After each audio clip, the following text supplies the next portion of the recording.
As soon as I got inside, that silly dog turned into a love machine, wagging its tail so hard it about knocked itself over. "Sit down, Weezie," said Mrs. Holcomb.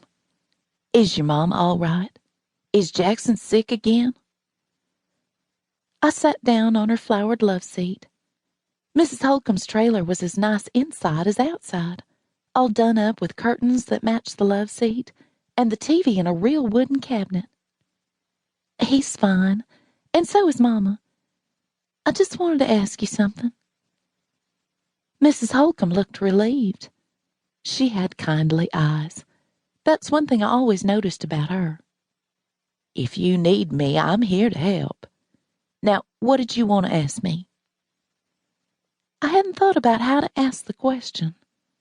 Muffin was licking my hand now, her soft tongue cleaning each finger. "It's just, I was wondering, did you know my daddy?" "Oh, no, honey, I didn't. You know, I just moved here a few years back, after Mr. Holcomb passed on."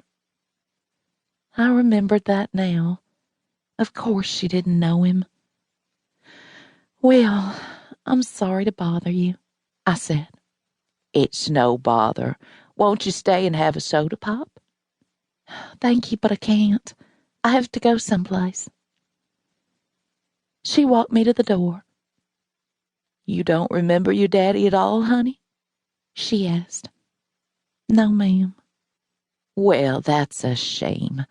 But, Weezie, you're such a nice girl. I bet he was a nice man, too." I walked away, her words bouncing off the walls inside my head. Mrs. Holcomb thought I was a nice girl. That made me feel good. But then I remembered she didn't know I was clumsy and broke things and told lies. Mrs. Holcomb didn't know me at all. I hadn't told her a single lie, though. Not today. "Hey, Weezie." It was my friend Calvin on his red bike with the fat tires. "I was just coming to look for you," I said. "What for?" "I thought we could ride to town. I'm doing an investigation." Calvin's round face looked confused. Even though he was a year younger, he was bigger than me. Calvin was big all over, only a little slow in his thinking. Some kids made fun of him, but speaking of nice, he was the nicest person I knew. He never told lies, and he'd do anything anyone asked. He liked to go to town on account of the cars. Calvin loved cars more than anything. He always had a few little matchbox ones in his pockets. "What are we investing?" he asked. "Investigating. My daddy. I'm trying to find out about him." Most people, like Ruby, would ask all kinds of questions. But Calvin just said, "Hop on." We rode to town, me behind him, my arms wrapped around the gray sweatshirt he always wore.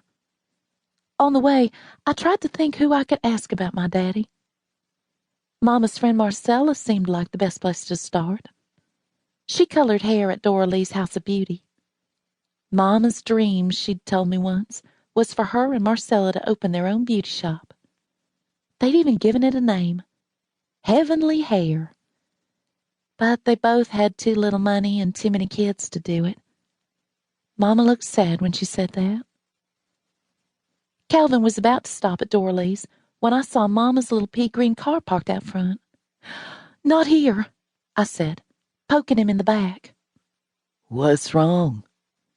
"I can't go in there. Mama's inside."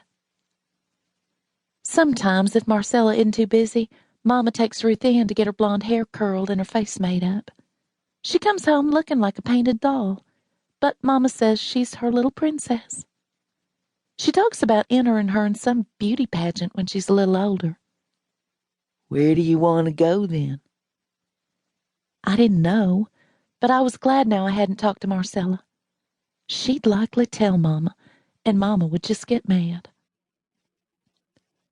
Then I thought of Uncle Billy Bruner. He wasn't anyone's uncle I knew of. People just called him that.